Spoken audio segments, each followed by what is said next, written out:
Magandang araw po sa inyo, Sir Blair.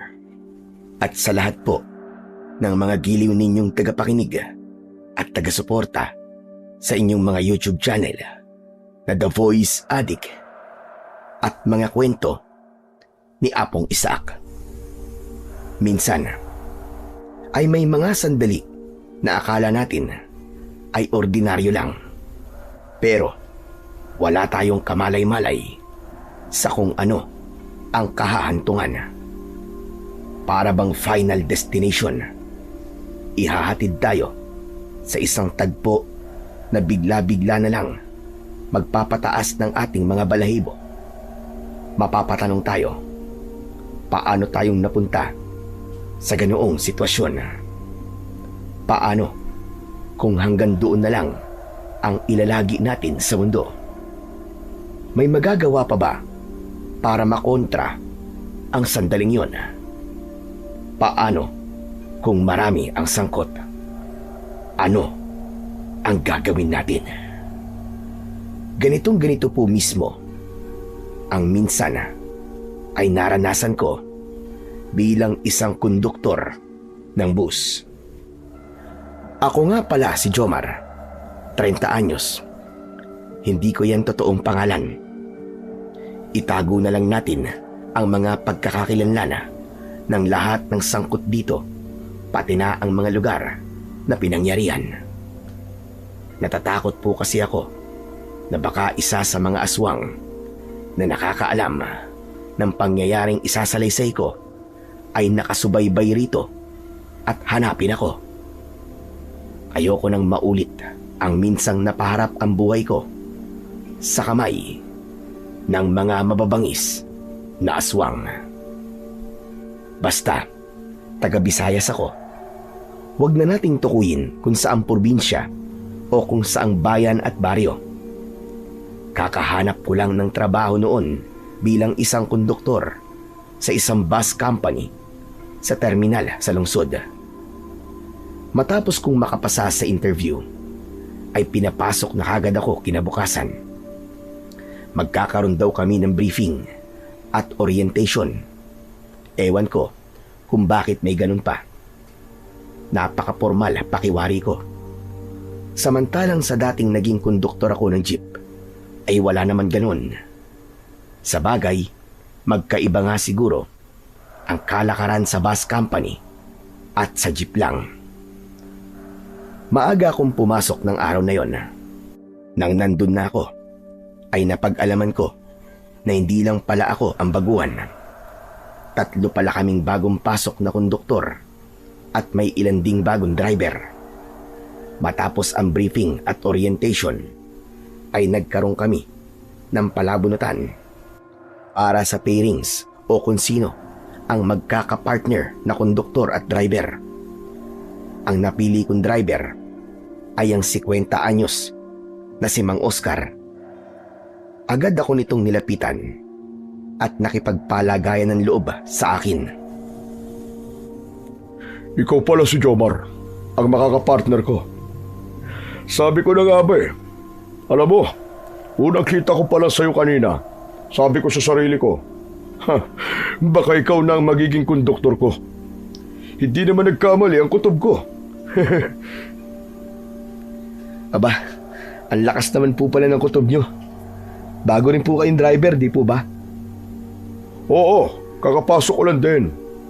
Bagay nga tayo eh, parehong bago. Siya nga pala, taga rito ka lang ba sa lungsod? O pareho lang din kitang galing pa ng baryo? Galing baryo lang po ako. Taga Kasili po ako. Kayo po ba? Sa Kasili. Ako naman, taga sa Ceres. Hindi naman pala tayo nagkakalayo eh. Kung magkakayayaan tayo ng inuman, madali lang palang puntahan. May asawa ka na ba? Oo, meron na po. 2 na nga po ang anak ko eh. Maliliit pa. Sa hirap po ng buhay ngayon, kailangan kong kumayod ng kumayod para sa kinabukasan nila. Kayo ho ba? Ako naman biyudo na. Isa lang ang anak ko at napakatamad pa. Lalaki at mas bata lang sa'yo ng konti. Wala pang asawa yun. Inaaya ko nga magkonduktor dito pero ang loko ay mas gusto pang mag-ML ng mag-ML na lang maghapon. Ang hirap pang utusan lalo na kapag naglalaro. Sabi niya, wait lang, puro ganun. Pagkatapos pag napagsabihan, siya pang may ganang magalit. Sabi ko sa kanya, wala siya mapapalaron. Pero ako pa ang sinisingalan. At kasama raw siya sa isang tournament. Kapag nanalo raw siya, abay akalain mo sabihin sa akin na baka isampal daw niya ang mapapanalunan niya sa pagbumuka ko. Napakasama ng ugali, di ba? Demonyong demonyo. Natawa ko sa pagkikwento ni Mang Oscar sa anak nito. At habang natatawa ko, ay napansin kong parang may ilang kakaiba sa matanda. Masigla siyang magkwento, pero iba naman ang ekspresyon sa mga mata niya. Para bang malungkot na seryoso na ewan. Malikot din ang mga mata niya at parang iwas na salubungin ang tingin ko.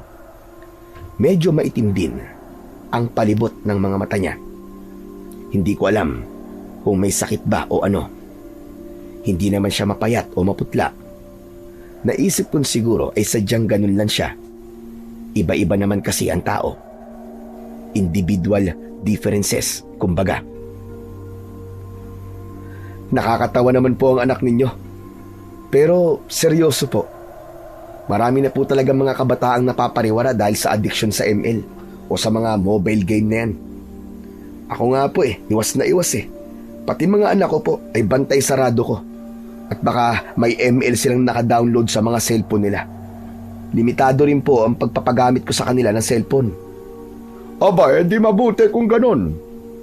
Mahirap kasi kapag nakasanayan na nila. Madadala na nila hanggang sa pagtanda. Ay, oo nga pala, siya nga pala. May palabunutan din pala tayo mamaya ha. Kung anong bus number ang patatakbuhin natin at kung anong ruta tayo. Ngayong araw din daw, mag-uumpisa na tayong bumiyahe. Pagkapananghali yata, kaya maghanda-handa ka na. Opo, handa na po ako.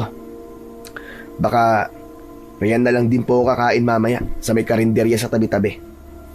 Saka, sana po pala, ang ruta na mabunot natin ay hindi daraan sa sabi-sabi nilang baryo daw po ng mga aswang. Ha? Naniniwala ka sa sabi-sabing yon? Aba, sa panahon natin ngayon ay naniniwala ka pa sa aswang. Abay, panahon pa ng kopong-kopong yun Pero kasi ay may mga napapabalita namang nawawala at hinihinalang kinuha daw po ng mga aswang. May mga napapadpad din daw po sa baryong yon na hindi raw po nakakauwi at hanggang ngayon ay nawawala pa rin. Naku, ayoko nang isipin yan. Baka maapekto lang yan sa trabaho natin Basta hindi ako naniniwala. Talamak ang krimen ngayon. Baka hindi aswang ang may kagagawan ng pagkawala ng mga tao. Teka, wag na nga natin pag-usapan yan. Baka babaya yan pa ang pagtalunan natin. Mabuti pa, abangan na lang natin ang palabunutan ng bus numbers. Halika, tignan na natin ang mga bus sa banda ron. Sandali lang kaming tumingin-tingin sa mga bus at umasam ng kung ano ang magandang sana ay mabunot namin. Hindi nagtagal ay tinawag na kaming lahat at nagsimula na ang palabunutan. Hindi yung gusto namin ang nabunot namin, pero kahit papano ay maganda naman ang napunta sa amin. Ang ruta naman na natoka sa amin ay maswerteng hindi daraan sa baryong ayaw ko. Sa bus na nabunot namin ay masaya naman si Mang Oscar nung una. Pero nung sa ruta na namin ay napansin kong para bang hindi siya natuwa. Pero hindi ko na pinansin yun. Ang mahalaga sa akin ay ayos ang ruta namin. Ikinabit namin sa bus ang placard ng ruta namin. Makaraan ay nag-aya na si Mang Oscar na mananghalian kami sa kalapit na karinderya. Habang kumakain kami, ay nagbukas siya ng usapan. Jomar, ano nga pala ang alam mo tungkol sa mga aswang? Ha? Akala ko po ba ayaw niyo pong pag-usapan ng tungkol dyan? Hindi nga. Ano ngang alam mo tungkol sa mga aswang? Gusto ko lang malaman kung bakit ganun na lang ang paniniwala mong meron ngang mga ganung nilalang. Hindi pa naman po ako aktual na nakakakita ng aswang. Pero sa amin po, meron na pong minsan na nakakita ng aswang. Ang sabi po nakakatakot daw po ang itsura nila. Mapupula daw po ang mga mata, matutulis at matatalas daw po ang mga kuko. May dila raw pong labas-masok sa maumbok at puro pangil po na bunganga. Para bang sa ahas daw po ang napakapulang dila na nagsasanga pang araw.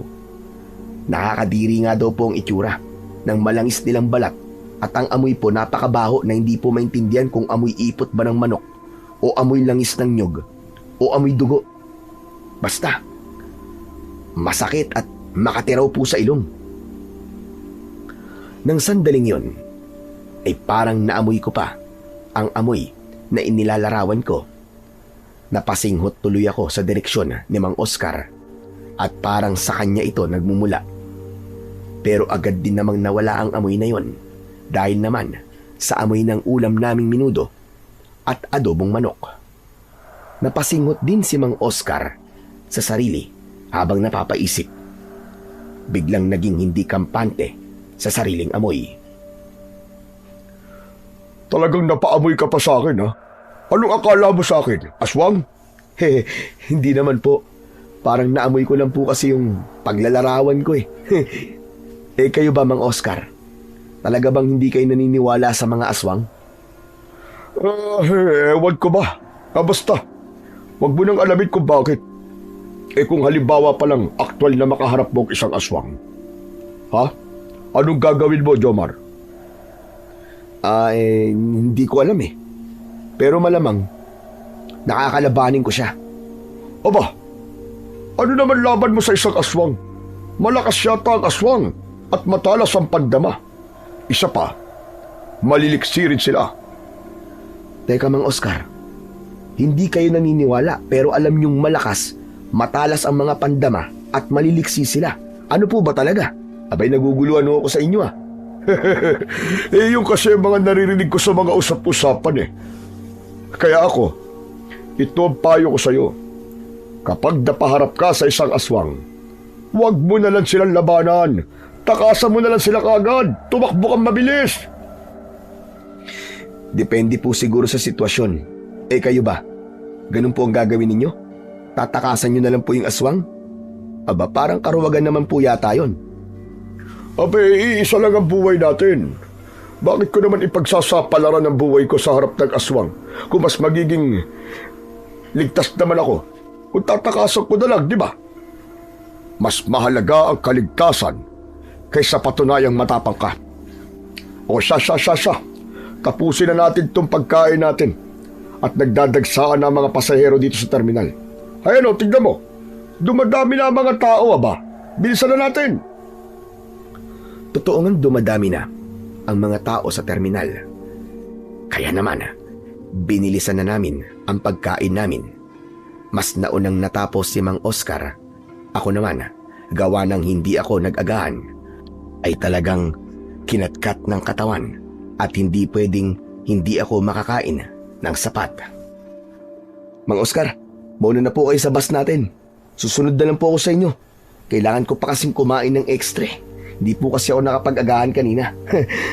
Ang sarap pa naman po nitong mga ulam. Sayang din kung di ko uubusin. O sige. Huwag mo lang ganong tagalan ha. Saka, huwag ka naman sobrang magpapakabusog. At baka maimpatyo ka naman. Talagang magana akong kumain ng mga sandaling yon. Ang gaan kasi ng pakiramdam ko dahil unang araw ko sa trabaho at magaan pa kasama si Mang Oscar. Hula ko ay magtatagal kaming magkasama sa trabaho. Matapos kong kumain ay nagpahinga ako saglit habang pinanonood ang paruot-paritong mga pasahero sa terminal. Maya-maya pa ay bigla kong naisip, sa lahat ng mga taong ito, posible kayang may aswang. Ano nga ba ang palatandaan ng isang aswang? Noon ko lang naisip na wala pala talaga akong sapat na alam tungkol sa mga aswang. Paano kung magkaroon kami ng pasaherong aswang at gabi ang biyahe? Dapat pala ay palagi akong may dalang pangontra sa aswang. Nang sandaling yon, ay wala akong dalang kahit na anong pwedeng pangontra. Siguro ay sa susunod na araw ay magdadala na ako. Magtatanong-tanong na lang ako sa mga kakilala ko kung ano-ano ang mabisang pangontra o pantaboy ng aswang. At dahil wala akong dalang kahit na ano, ang naisip ko na lang ay ang magdasal bago kami bumiyahe. Pasimple akong humanap ng medyo tagong pwesto, sandaling nag-concentrate at pabulong na umusal ng dasal. Panginoong Diyos naming lumikha ng langit at ng lupa at ng buong universo, pakinggan po ninyo ang aking sumamo at dasal. Patnubayan po niyo ako sa unang araw kong ito sa trabaho. Iadyaan niyo po ako sa kahit na anong banta ng panganib at sa kasamaan. Huwag po ninyong itulot na sumapit sa akin ang kapahamakan. Alam po ninyo, Panginoon, na nagsisikap po ako para sa pamilya ko. Kung may mangyayari po sa akin na masama, ay paano na lang po sila? Alam ko po, Panginoon, na kayo ay Diyos ng kahabagan at kabaitan. At dahil mabuti po ang aking kahilingan, alam ko pong hindi niyo po ako bibiguin. Kaya ngayon pa lang po, Panginoon, ay lubos na po ako nagpapasalamat po sa inyo. Kayo po magsisilbi kong proteksyon sapagkat nananalig po ako sa inyo, O Panginoon. Sa aming Panginoong Hesukristo at sa bisa ng kanyang haing pantubos. Muli, salamat po ng marami. Amen.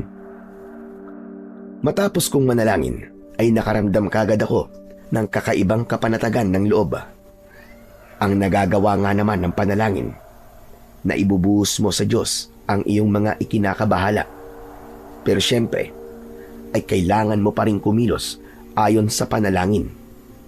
Kailangan ko pa rin maging maingat at alerto sa paligid. Ang sabi nga, nasa Diyos ang awa, nasa tao ang gawa. Muli kong pinagmasdan ang parami ng paraming nagdaratingang mga pasahero. Abala ang lahat, maingay, maalinsangan at maalikabok. Lalakad na sana ako papunta sa bus namin ni Mang Oscar nang walang ano-ano ay may namataan akong isang matandang lalaki na nakatungkod. Mahaba ang puting balbas at akala mo'y pulubi dahil sa itsura nitong parang gusgusin. Nakatingin ito sa akin na para bang namamalik mata. Kapag kwan, ay naningkit ang mga mata nitong parang may kung anong iniisip. Maya-maya pa, binawi nito ang tingin at dumiretso na sa paglalakad. Iatid ko sana ito ng tanaw nang biglang may kung anong mahulog mula sa damit nito. Kuminang ito sa sikat ng araw. Inaasahan kong mapapansin yun ng mga kasabay nito sa paglalakad at itatawag pansin ito. Pero para namang walang kahit isang nakakapansin, palibasa lahat ay nag-aapura. Mabilis akong naglakad para pulutin ang nahulog na yon at iabot sa matanda. Pero nang malapitan at mapulot ko ito, paglingon ko sa kinaroroonan nito, ay bigla namang nawala. Lumingalinga ako at hinanap ito kung saan-saan, pero hindi ko na nakita pa ang matanda. Hala! Saan sumuta matandang yun? Ang bihira. Parang ang bilis naman niyang nawala, samantalang hindi naman siya ganun katulin ko maglakad. Nakapagtataka naman. At doon ko na napagtuunan ng pansin ang napulot kong nalaglag ng matanda. Tinignan ko itong maigi. Teka, ano ba to? Anong klaseng kwintas to? Aba, parang medalyon ah. Saka bakit parang mainit-init siya? At iba ang bigat niya. Aba, saka bakit parang bigla akong kinabahan? Ano to? Ano kayang ibig sabihin nito? Susuriin ko pa sanang maigi ang kwintas na may pabilog na palawit. Nasa sulok ng mga mata ko ay parang may kumakaway sa akin. Pagbaling ko ay nakita kong si Mang Oscar pala. Sinesenyasan ako nitong magmadali. Isusuot ko sana ang kwintas pero naisip kong ibulsa na lang. Makikita ko pa siguro sa susunod na pagkakataon ng matandang yun sa terminal namin. Saka ko na lang sa kanya isasauli. Nang makarating ako sa bus namin, ay pinagsabihan na ako ni Mang Oscar kung ano ang dapat kong gawin. Oh, ito na ang tickets at pambutas. Simulan mo ng trabaho mo. Mataan mo ang bawat pasahero kung may kakaiba at kung sa tingin mo ay may bantang idudulot. Alam mo nang dapat gawin, ha? Yung mga bagahe, alam mo na rin ang mga bawal sa compartment. Maghigpit ka kung kinakailangan, ha? Sige po, Mang Oscar. Huwag po kayong mag-alala. Kabisado ko na po ang lahat. Kayo naman po ay tutukan niyo pong maigi ang pagmamaneho mamaya. Siguraduhin yung alertong-alerto kayo. Kapag parang nakakaramdam po kayo ng antok, senyasan niyo lang po ako. Pwede po tayo magpalit at marunong din naman po ako magmaneho ng bus eh.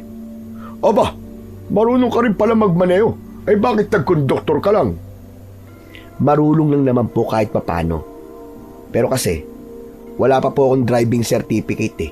Kaya sa ngayon, kontento na po ako na konduktor na lang muna. Pero darating din po ako dyan sa tamang panahon. Napansin kong nang dumiretso na sa unahan ng bus si Mang Oscar ay pasimple pa itong umiling-iling. Bago ito sumampa ay napalingon pa sa akin at napatitig na parang may malalim na iniisip. Nginitian ko siya pero napailing-iling lang itong muli.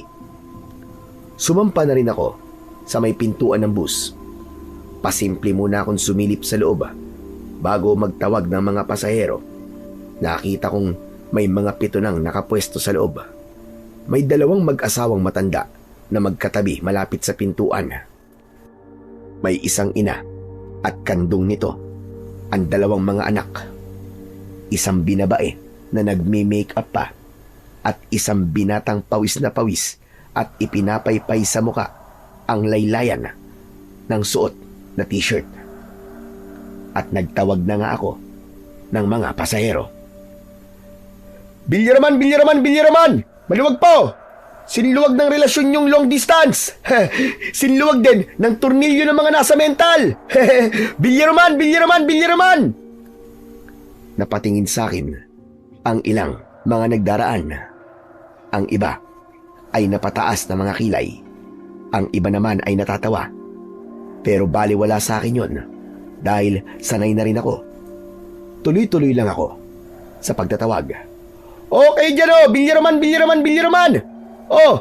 Ang destinasyon ng mga gwapo at magaganda, bilyaraman! Mga artistahin! Yuhu! Halina kayo! Sakay na kayo! Mga pangit lang ang hindi sasakay!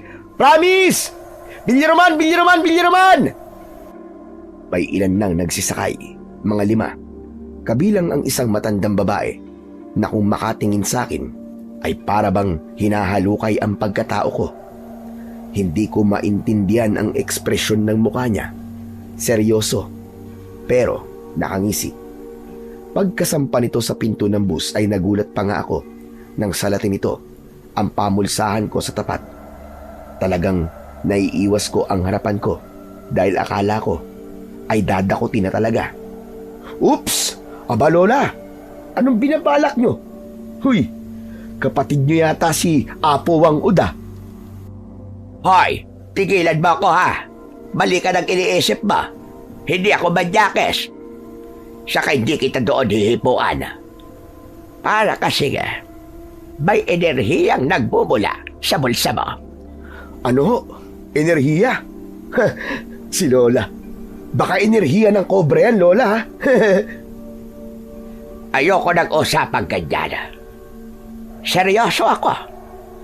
May kakaibang enerhiya na sumisigaw dyan sa bulsa mo. Ano ba kasi ang nakabulsa dyan? Napakapa ako sa bulsa ko at naalala ko yung kwintas ng matandang lalaki. Naramdaman ko na naman tuloy na mainit-init pa rin pala ito. As in, may nararamdaman po kayong enerhiya, Lola? Aba, paano niyo po nararamdaman yun? Basta, sadyang malakas akong makiramdam ng mga kakaibang enerhiya sa paligid. Mabuti o masamang enerhiya man yan, ay nararamdaman ko. Wow! May sixth sense ho yata kayo, Lola. Ano ka ba? Ano sixth sense? Yun ho yung ika-anim daw ho na pandama. Bihira po kaya may ganong abilidad, Lola. Teka po, anong enerhiya po palang nararamdaman nyo mula sa bulsa ko? Mabuti po ba o masamang enerhiya? Mukha na bang mabuting enerhiya? Nakikita kong may liwanag siyang manilaw-nilaw. Ganon ang liwanag ng mabuting enerhiya. Pero kung masamang enerhiya naman, makulimlim o maitim ang magiging liwanag nito. Ano nga ba kasi ang nakabulsa sa iyo? Ilalabas ko sana ang kwintas ng matandang lalaki na napulot ko. Pero bigla namang may dumating na 2 pasahero na nag-aaway habang sumasakay ng bus. Isang lalaki at isang babae na sa tingin ko ay mag-asawa. Tingin ko ay mga nasa edad 28 pataas. Akin na nga kasi ang cellphone mo, Patrick. Napupuno na ako sa iyo, ha? Simula ngayon, ay ako na muna ang hawak nito. Hoy, grabe ka naman, Abby. Parang dumaan lang naman sa newsfeed ko yung picture ng babae. Iniisip mo naman kagad na babae ko na kagad yun. Grabing silosa ka naman. Kasalanan ko pa na naging ganito ako? Bakit kasi napakababaero mo? Akala ko ba, kontento ka na sa akin? Ano ka ba naman? Pambihira ka, oo. Wala na nga akong babae, Nag-promise na ako sa dati, hindi ba? Sobra ka naman. Parang wala na akong kalayaan sa gusto mong mangyari, Akin na nga yung cellphone. Saka huwag ka ng tumalak at nakakahiya sa mga tao rito. Pambihira kang ingay-ingay mo. Pinagtitinginan na tayo ng mga tao, Pero parang lalo namang nag-init sa galit ang babae. Bumaling ito sa nagtitingin ng mga tao. Hello, people! Alam nyo, kahit kasal na kami na lalaking to, nakukuha pa rin mababae. 2 beses yun na siya nahuli. Masisisi nyo ba ako kung bakit maigpit ako sa kanya? Biglang sumagot ang matandang babae. Hindi naman sa naghihimasok ako, iha. Palagay ko kasi, pareho lang kayong may mali. Base sa nararamdaman ko sa inyong dalawa, pareho kayong may negatibong enerhiya na kailangan ninyong solusyon ng dalawa. Ramdam ko namang totoong may pagmamahalan sa pagitan ninyo. Kaya lamang ay natatabunan ng hindi kaaya-ayang ugali ninyo. Ano kanyo? Ako? May hindi kaaya-ayang ugali? Baka ito lang lalaki na to hindi makontento sa asawa niya. Alam mo ba kung bakit bigla siyang tinatabangan sa iyo? Aba, nasa akin na po kaya ang lahat ng hahanapin ng isang lalaki. Tignan niyo naman. Maganda ako. Sexy. May pinag-aralan pa. At totoo ko magmahal. Sadyang hindi lang po kontento tong lalaking to sa isang babae. Mali ka. May kulang sa iyo. At ano naman po yun? Kulang ka ng pagtitimpi ng bunganga mo, iha.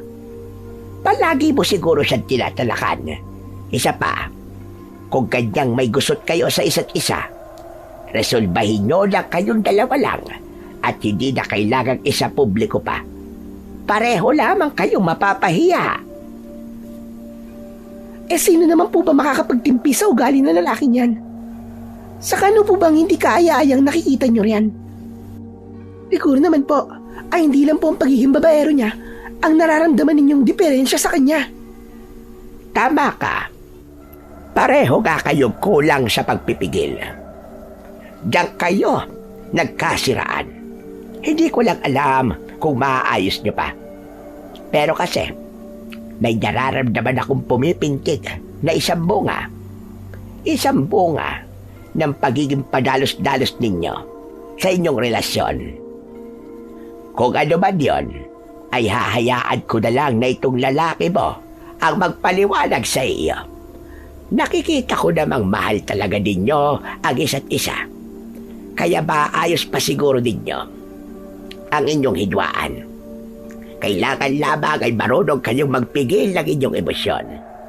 Mag-away kayo, Pero dapat ay gumagawa rin kayo ng paraan para kayo ay magbati.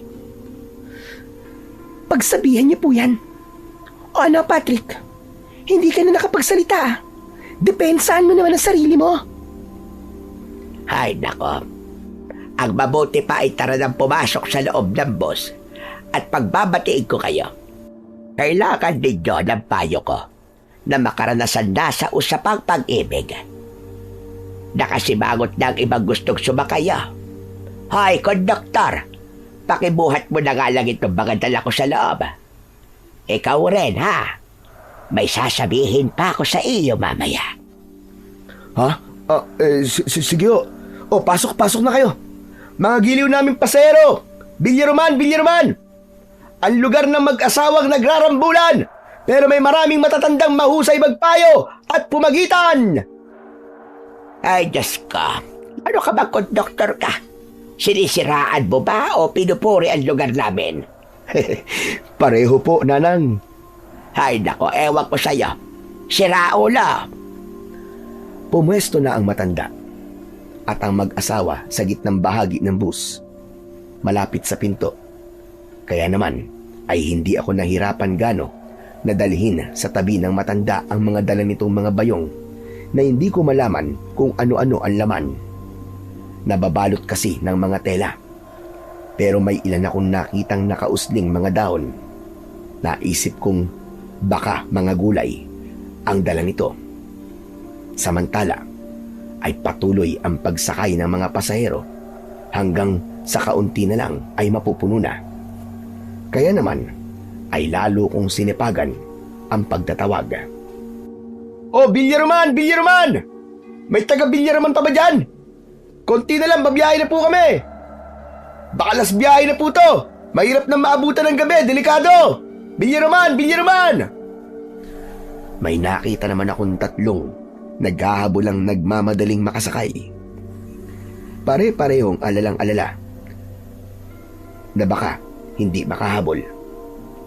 Pero 4 pa naman ang bakanting upuan. Ang isa ay napakatabang babae. Para bang matutumba na ang paraan nito ng pagtakbo. Sobrang pawisan pa. Nakakaawa tuloy. Dali-dali ko silang nilapitan. O dahan-dahan lang po sa pagtakbo. 4 na upuan pa naman po ang bakante. Hindi po kayo mawawalan ng upuan. Lalo ka na, ate. Sandali lang ho ha. Aalalayan po kita. Nang makasakay na ang 3, ay isa na lang ang kulang. Nagtawag-tawag pa ako, pero mukhang wala na talaga. Kaya naman, sinenyasan ko na si Mang Oscar na paandarin na ang bus. Pero pagkaandar pa lang at habang isinasara ko na ang sliding door ng bus, ay bigla namang may isang lalaking nakajacket na itim na may hood ang napakabilis na sumakay. Nagulat pa nga ako at kumuntikang mahulog sa labas ng pinto. Mabuti na lang at nakakapit ako sa hawakan tubo. Tila nagmamadaling humanap ng pwesto ang lalaki na naka-face mask pa. Sa dulo sana ito pupunta, pero ang bakanting upuan ay nasa parteng unahan. Mga 3 upuan lang ang layo sa driver seat. Sandali ko itong nilapitan at sinita kung bakit ito naka-face mask. Pero sumenyas ito na may ubo raw kasi ito at sensitibo raw sa matatapang na amoy at usok ng sasakyan. Habang kausap ko ang lalaki, ay napansin kong pasilip-silip sa rearview mirror si Mang Oscar. Halatang tinitignan din niya kung ayos ba ang lahat ng lagay ng mga pasahero. Maya-maya pa ay sinenyasan akong pumwesto na malapit sa pinto ng bus. Huwag mo na sitayin yan, Jomar. Kilala ko yan. Sige na. Pumuesto ka na at babiyahe na tayo. Nag-approve sign ako kay Mang Oscar. Pagkatapos ay binalingan ko naman ang mga pasahero. Oh, magsikapit na po kayo. Lalarga na po tayo. Magsipagdasal na rin po kayo na iadya ang biyahe natin sa panganib. Ako'y nakapagdasal na po kanina. Baka kayo po ay hindi pa.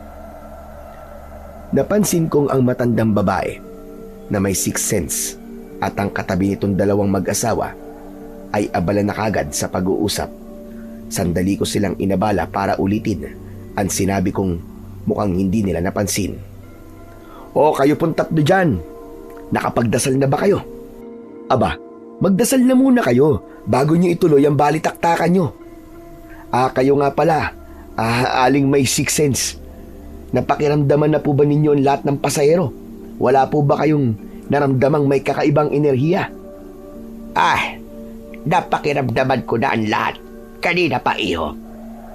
Sigurado po ba kayo? Wala talaga kayong nakalimutang i-check? Sandali pang nilingalinga ng matanda ang lahat ng pasahero. Nang babaling na sana ito sa pwesto ng naka-face mask, ay bigla naman itong kinalabit ng babaeng si Abby. Magdasal na po tayo, Aling Miring. At ituloy na po natin ang usapan natin. Nabibiti naman po kami ni Patrick eh. O siya. Makapagdasal na nga nang manahimik na itong konduktor na ito na isa ring mabunganga. Yan bulsa mo. Naglalabas na naman ng enerhiya at madilaw na liwanag. Pakiramdam ko ay parang may hinahanap. Kinapa ko na naman ang kwintas sa bulsa ko.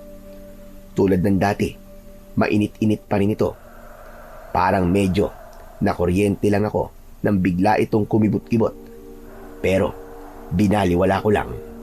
Inisip ko na lang na sumasabay lang sa bahagyang pag-alug-alug ng bus habang umaandar. Nang nakakalayo na ang bus mula sa terminal at palabas na ng lungsod, ay isa-isa kong pasimpleng minamataan ang bawat pasahero habang kunyaring nag-check ng tickets. Kanya-kanya sila ng paraan para labanan ang inip sa biyahe. May ilang nakatanaw sa bintana ng bus. May kung ano-ano ang kinakalikot sa dala nilang bag o cellphone. Meron namang nakikinig ng music. May nagkwekwentuhan at ang karamihan ay nakatutok sa built-in TV ng bus na nagpapalabas ng mga pelikula. Ewan ko ba, pero parang nababasa ko sa itsura ng lahat ang kakaibang lungkot. Parang ang bigat ng atmosfera sa loob ng bus at hindi ko rin maintindihan ang sarili ko kung bakit parang may obligasyon ako sa kanila na bantayan sila sa buong biyahe. Ang totoo, noon ko lang naramdaman ang ganun pagdating sa mga pasahero. Samantalang dati naman nung konduktor pa ako ng jeep, ay wala akong pakialam kung ano man ang kalagayan nila. Hindi ko na malayang napabuntong hininga ko para mapalis sa isip ko ang pag-aalalang magsisimula pa lang sanang umusbong sa dibdib ko, ay sinimulan ko ng isa-isang singilin ang mga pasahero. Nagsimula ako sa dulong likuran ng bus. Ilabas niyo na po mga pamasahe. Nangongolekta na po ako. Magsisimula po ako sa likod. Barya-barya lang po muna. Ang buo ang pera ay huli pong masusuklian. Para gumaan ang ere sa bus, ang ginawa ko ay biniro-biro ko ang mga pasahero at pasimpleng nakikipagkulitan. Naisip kong kahit man lang sa biyahe ay magkaroon sila ng hindi malilimutang karanasan at para hanap-hanapin nila ang bus namin. Sa ganoong paraan din, may isip nilang sa amin na lang palagi sumakay. Kahit paano ay sumigla naman sa loob ng bus. Maririnig ang ilang tawanan at bungis-ngisan. Epektibo ang ginawa ko. Tinawag patuloy nila akong kalog na konduktor. Nang nandun na ako sa banda ni na Aling Miring at ng mag-asawang Abby at Patrick, ay pareho pa silang mga buo ang perang ibinayad. Nakaw, mamaya ko na po kayo masusuklian ha. Sisingilin ko muna po lahat. Balikan ko na lang po kayo. Kung bakit ba naman kasi hindi na lang kayo maglibrihan eh. Sa sinabi kong yun, pumayag si Abby na ilibre na lang niya si Lola Miring. Ay nako, wag na. Walang bayad ng payo ko, no? Siguro sa susunod na lang, kapag nagkasabay ulit tayo sa biyahe, kapag nalutas nyo na ang problema nyo, Baka kapag nag-away na naman kayo pag uwi nyo baka sabihan pa nyo akong iskama ang payo ko. Hehe, Lola, ano po ba ito nasa bayo nyo? Mukhang mga gulay po Bili na lang po namin ni Abby. Nako, hindi lahat ay gulay ang mga yan, iho.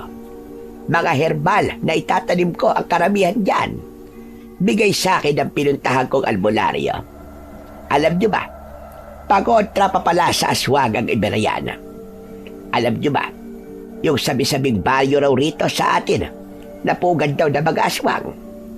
Sinadya kong pabaunan ng mga yan para raw may pagontra ko kung sakaling maligaw ako sa baryong yon. Kung ganun po pala, ay pahingi po ng ilan, Lola. Malamang medyo gagabihin po tayo sa biyahe bago tayo makarating sa Villa Roman. Bigla po ako natakot nang ipaalala niya po ang baryo na maraming aswang. Hep, hindi naman po daraan tumbas natin sa baryo na yun. Kaya sa tingin ko po, safe na safe tayo. Wala kayong dapat na ipag-alala. Aba, kahit na pa iba pa rin yung may pangontra tayo pagsapit ng dilim, no? Paano kung may biglang pumara at sumakay ng mga aswang pala?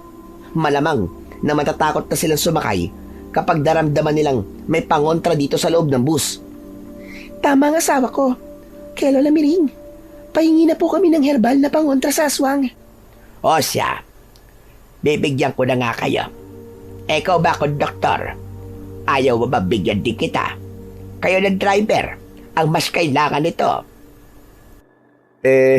Sige po, bigyan nyo na rin po kami ni Mang Oscar, yung driver po natin. Habang naglalabas ng herbal na mga halaman mula sa isang bayong si Aling Miring, sa sulok ng mga mata ko ay napansin kong parang hindi mapakali ang lalaking nakahood na jacket at naka-face mask. Palingon-lingon ito sa kinaroroonan namin. Napansin ko rin si Mang Oscar na patingin-tingin sa rearview mirror. Nakasimangot ito at para bang matalim ang titig.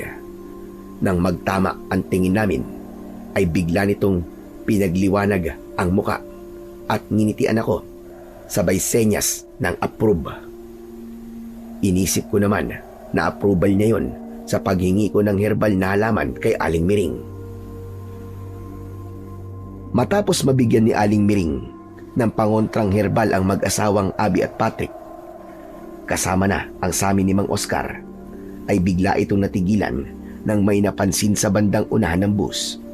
Paglingon ko ay nakita kong lumapit pala ang lalaking nakahood kay Mang Oscar at may kung anong ibinubulong dito. Teka, konduktor. May pangalan po ko. Jomar pong itawag niyo sa akin. Jomar. Bakit may pasahero pala tayong nakahood? Hindi ko yata napansin kanina yan Kailangan mong palabasin yon. Ho? Bakit naman po? Hindi maganda ang nararamdaman ko sa kanya. May negatibong enerhiya na nagmumula sa kanya. Ay nako, kung nakikita nyo lang, naglalabas ng makulimlim na liwanag ang katawan niya.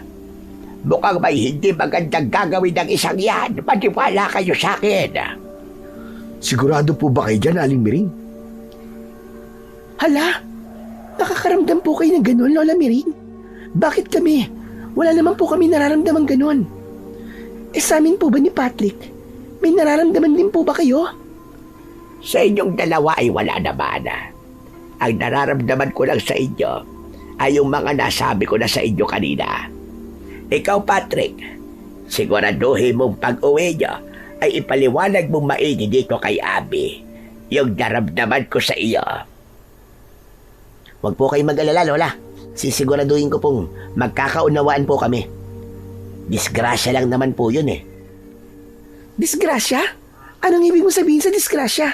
Aba, parang iba ang kutob ko dyan Ay nako, wag na muna kayo magtalo sa ngayon. Kakasabi ko lang sa inyo kanina na kung magtatalo kayo, ay dapat sa mahinahong paraan lang. Biglang napasimangot at napaabrisyete si Abby. Ay nako, parang alam ko lang sasabihin mo mamaya, Patrick. Kasi naman bakit kasi? Bahala na nga. Huwag kang mag-alala, Abby. Palagay ko, ay para rin sa atin ang nangyari. Ano? Paano para sa atin? Nako, malaman ko lang na ako ang pinakargabyado dyan. Humanda ka talaga sa akin. Nako, huwag kayong magbantaan ng ganyan. Tiwala lang kayo sa isa't isa na kaya ninyong resolbahin yan. Ay sa Jomar, yung lalaking yon na nakaitim, kailangan mapalabas mo rito sa busyan. Hay nako, bigla kong kinakabahan na hindi ko maintindihan. Masama talaga ang kutob ko sa lalaking iyon. Pero Lola, wag po kayong mag-alala. Ako pong bahala. Kakausapin ko lang po maya-maya si Mang Oscar. Kakilala raw po kasi niya yung lalaki. Baka may ibinubulong lang po na kung saan siya bababa. Ano ka ba? Kakilala ng driver? Sigurado ka ba? Opo, sisitayin ko nga po sana kanina kasi nga naka-jacket tas naka-face mask pa. Pero sinabihan po ako ni Mang Oscar na kakilala raw po niya at huwag ko nang sitahin. Biglang parang naguluhan si Aling Miring. Muli itong napatingin sa kinaroroonan ni Mang Oscar. Noon ay bumalik naman sa pwesto ang nakahood. Nakayuko ito. Si Mang Oscar naman ay napapatingin na naman sa amin sa rearview mirror. Biglang parang nawala ang nararamdaman ko sa nakahood na yon. Parang may kakaiba talaga. Hindi pa rin ako kampante sa lalaking yon, kahit nakakilala ng driver. Hindi kaya. Hala, baka may masama silang balak sa atin. Maging alerto kayo. Ikaw, Jomar, hindi mo naman makakilala ang lalaking yon. Yung driver lang talaga ang nakakakilala. Medyo natigilan naman ako ron. Bigla ko ring naisip na hindi ko rin pala gaanong kakilala si Mang Oscar. Kakakilala lang namin kanina sa terminal. Paano pala kung totoo ang kutob ni Aling Miring? Sandali po. Kakausapin ko lang ho si Mang Oscar. Pero pupuntahan ko pa lang sana si Mang Oscar. Nang makita ko nitong patungo sa direksyon nito, ay bigla nitong pinahinto ang bus. Kasunod nito, ay biglang bumaba ang lalaking nakahood. Nagkatinginan kami ni na Aling Miring at ng mag-asawang Abby at Patrick. Pagkababa ng lalaki, ay muli na sanang patatakbuhin ni Mang Oscar ang sasakyan. Pero sinabihan ko siya. Teka ho, Mang Oscar. Hindi pa ho nakakabayad ng lalaking yun Oh, ako na magbabayad para sa kanya mamaya, Jomar. Hayaan mo na. At kakilala ko naman yun Babalik na sana ako sa pwesto ko. At hindi na itutuloy ang pagkausap kay Mang Oscar dahil nakababa na ang lalaki. Pero ipinagtulakan pa rin ako ni Aling Miring. Ano, Jomar? Kausapin mo pa rin yung driver tungkol sa lalaking yon. Talungin mo na rin kung ano ang ibinulong. Sinunod ko si Aling Miring. Nilapitan ko si Mang Oscar. Mang Oscar, napansin ko lang po kanina. Ano pong ibinulong sa inyo ng lalaki? Talaga po bang kakilala niyo po yun? Oo, kilala ko yun. Si Estong yun. Binalaan niya ako. Ho, binalaan? Para saan po at bakit? Kasi, napanaginipan niya raw ako. Kaninang umaga lang daw, nang bigla siyang maidlip. Nadisgrasya daw itong bus na minamaneho ko.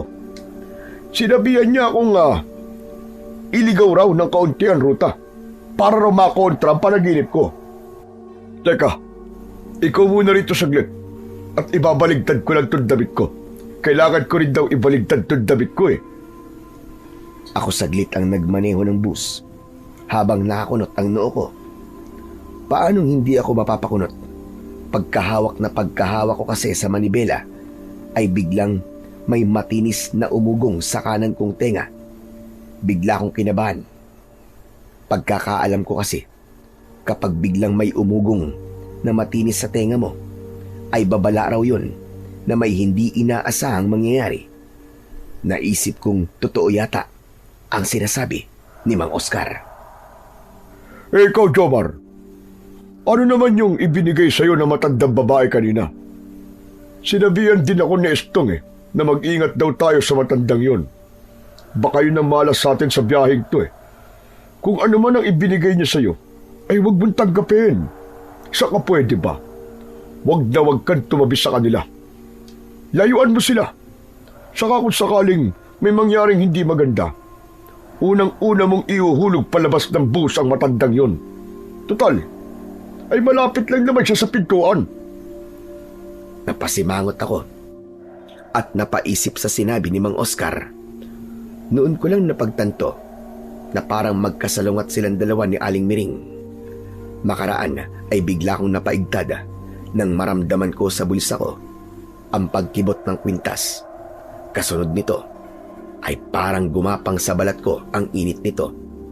Mainit pero hindi naman nakakapasok.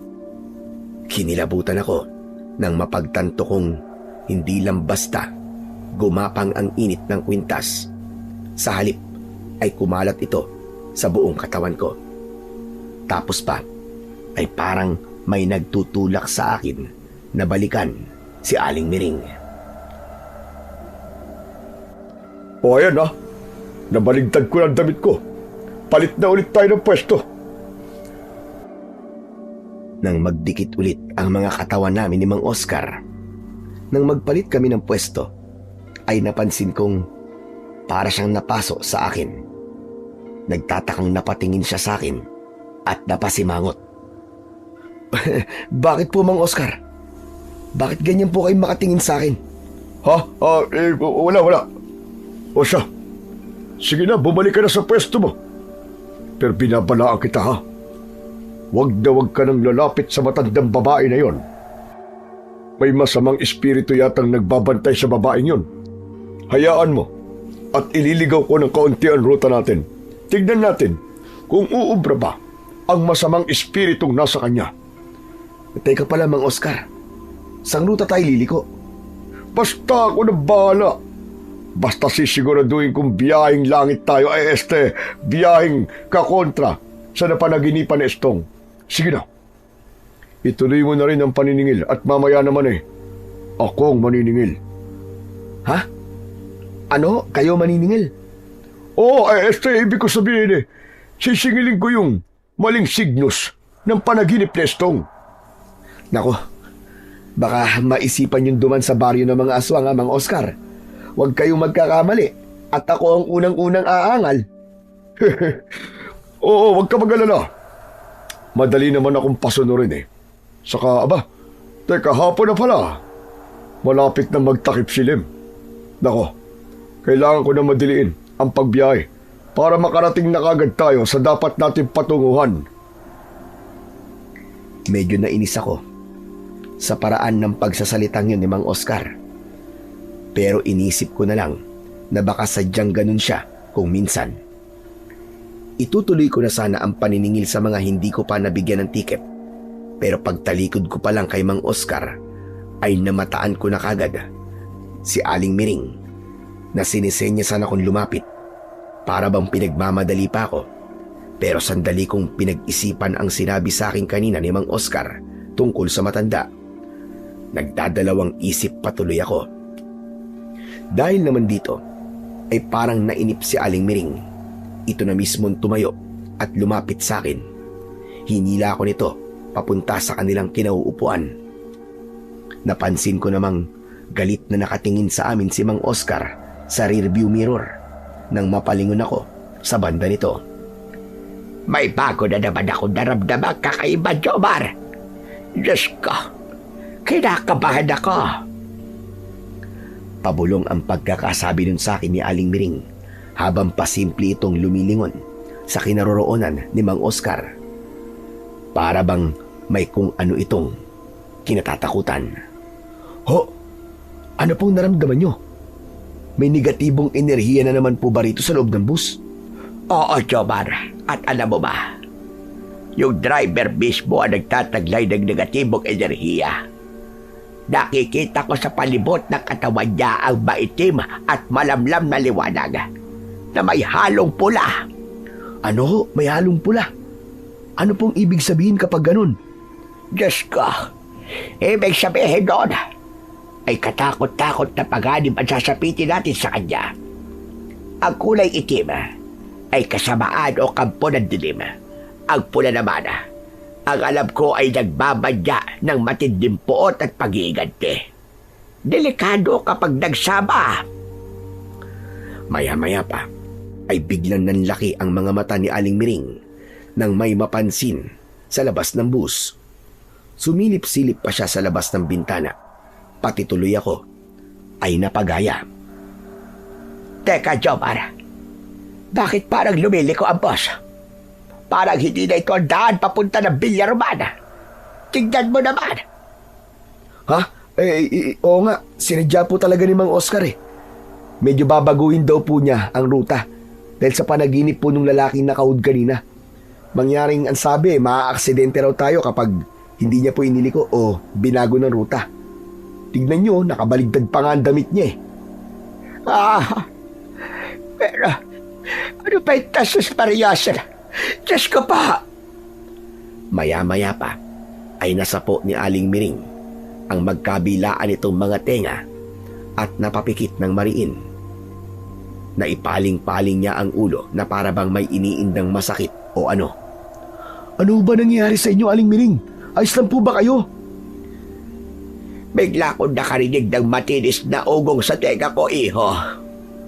Panganib. Panganib ang ibig sabihin nito.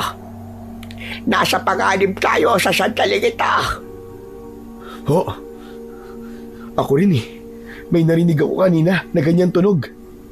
Ano po, Lola Miring? Nasa panganib tayo? Paanong panganib po? Nako, iha. Kinakabahan talaga ako. Kailangan may gawin tayo. Huwag po na kayo maingay, Lola Miring. Baka marinig ng iba at magpanik na lahat. Maupo po muna kayo at pag-usapan natin ito maigi. Huwag tayong magpalata sa driver. Pero, nang pasimple kong lingunin si Mang Oscar sa driver seat, ay patingin-tingin ito sa rearview mirror at napansin kong medyo nakangisi ito ng nakakaloko. Napansin din yon ni Aling Miring. Nakita mo ba yun, Jomar? Kakaiba ang ngisi ng driver. Para bang may sa demonyo siya. At teka, bakit parang ang init pa na ng katawan mo, iyo? Nararamdaman kong sumisingaw ang init ng katawan mo. Nako, nababalot ka ng makinang na liwanag. Kinikilabutang napatingin ako sa sarili ko dahil sa nagtatakang pagkakatitig ni Aling Miring sa katawan ko. Maging sina Abby at Patrick ay napatingin sa akin. Pero pagtataka at pagkalito ang nakalarawan sa kanilang mga muka. Nasaan po sinasabi niyo, Aling Miring? Hindi naman po siya nagliliwanag Oo nga po. Saka wala naman po kaming nararamdamang mainit na singaw sa katawan ni Jomar. Kayo lang yata ang nakakakita at nakakaramdam.